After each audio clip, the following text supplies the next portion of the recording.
Children, today I am going to do another poem from Reverie, and the name of the poem is Dover Beach. Dover Beach is written by English Victorian poet Matthew Arnold.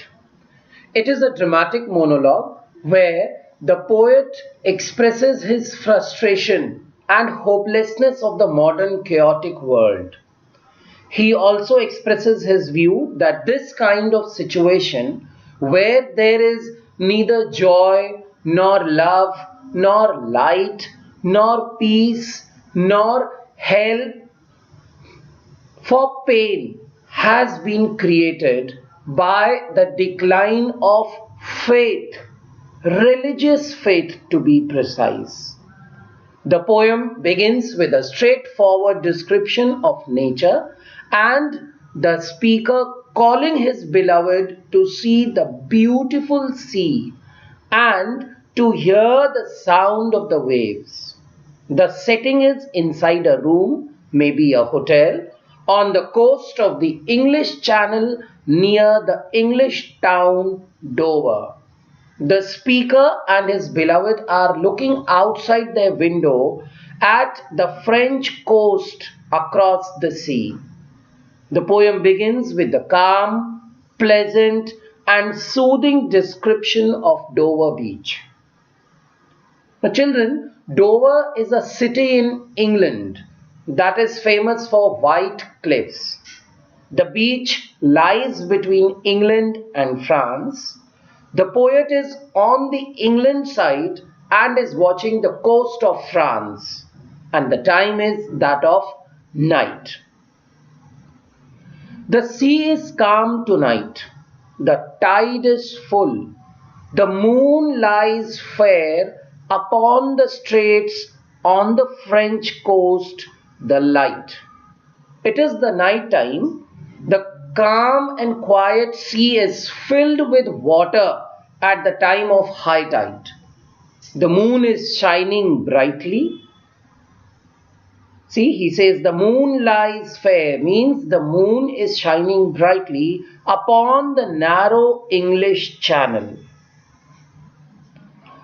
Gleams and is gone. The cliffs of England stand, glimmering and vast out in the tranquil bay. Gleams means to shine brightly, and glimmering is glowing. Tranquil bay is calm bay. Now here our speaker is staring at the French coast some 20 miles away on the other side of the channel. He sees the light on the French coast gleaming, and now as the light has gone off, he concentrates on the English shore instead. The famous cliffs, steep rocks on the seashore of Dover stand tall with their large wavering reflections in the quiet sea. Come to the window.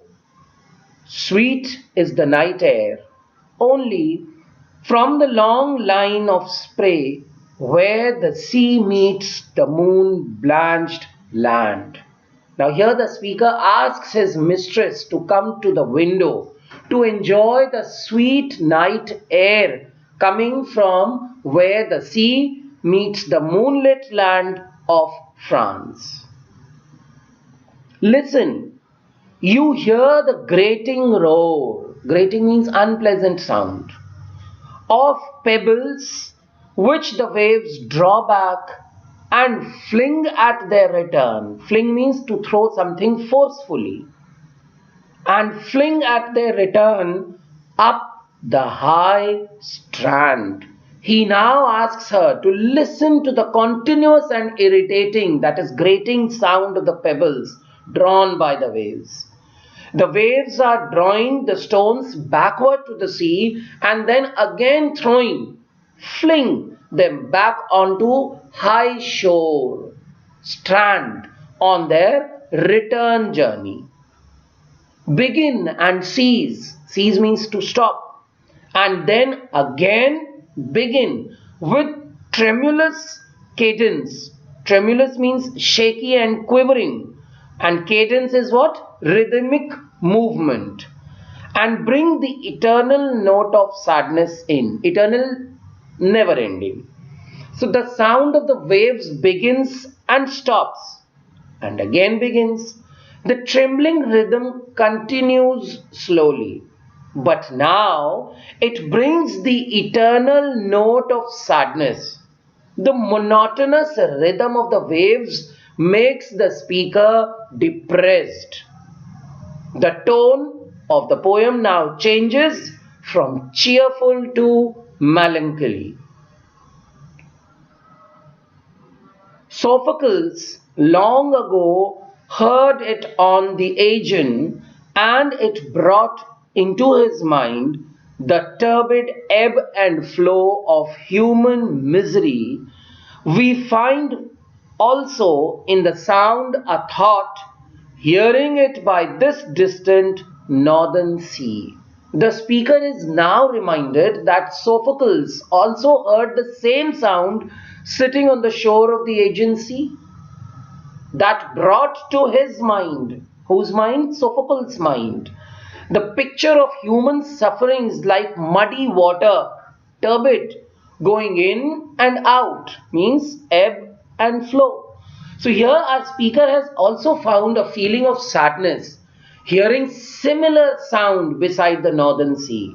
The Strait of Dover is between the English Channel and the North Sea, far away from Sophocles' Aegean Sea. The sea of faith was once, too, at the full, and round earth's shore lay like the folds of a bright girdle furled. Furled means wrapped or rolled up. Now, human faith, the religious faith, and faith in fellow people once covered the earth like sea water.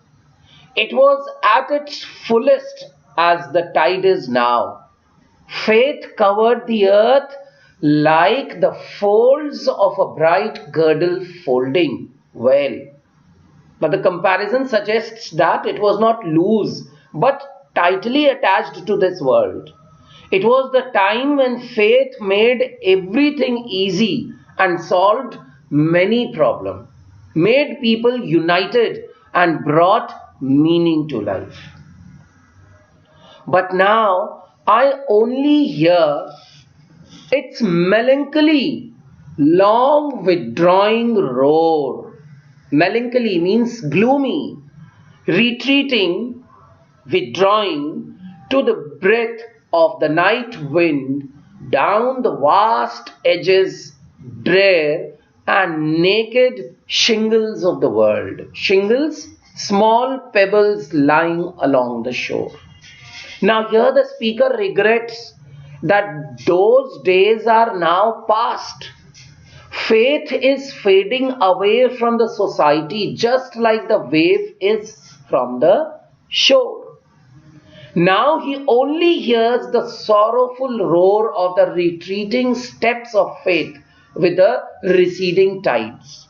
It only leaves behind the chill night wind whistling over the desolate beach with full edges of the cliffs and raw, naked pebbles.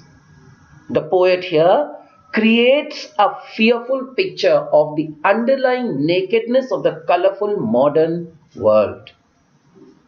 Ah, love, let us be true to one another, for the world, which seems to lie before us like a land of dreams, so various, so beautiful, so new, hath really neither joy, nor love, nor light, nor certitude, nor peace, nor help for pain. Certitude? Certainly. The desolate speaker now again turns to his beloved and urges her to be faithful to each other.